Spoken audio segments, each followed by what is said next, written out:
মৃত ব্যক্তির জন্য 70,000 বার কালিমায়ে তয়্যিবা পড়লে সে জাহান্নাম থেকে মুক্তি পায়, কথাটি সহি নয়, বরং এটি লোকমুখে প্রচলিত একটি কথা, যার কোনো দালিলিক ভিত্তি নেই।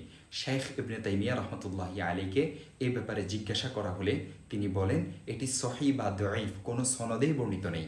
দেখতে পারেন মাজমাউল ফাতাওয়া ইবনে তাইমিয়ার 24 নং খণ্ড 323 নং পৃষ্ঠা।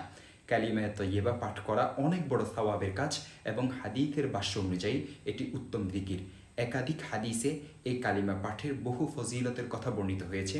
এক হাদিসে এসেছে, মান ক্বালা লা ইলাহা ইল্লাল্লাহু সাদিকাম বিহা দাখালাল জান্নাহ, যে ব্যক্তি ইখলাসের সাথে লা ইলাহা ইল্লাল্লাহ পাঠ করবে সে জান্নাতে যাবে। দেখতে পারেন মুসনাদে আহমদ হাদিস নং 19,689 এবং শরহু মুশকিলিল আসার 4003 নং হাদিস।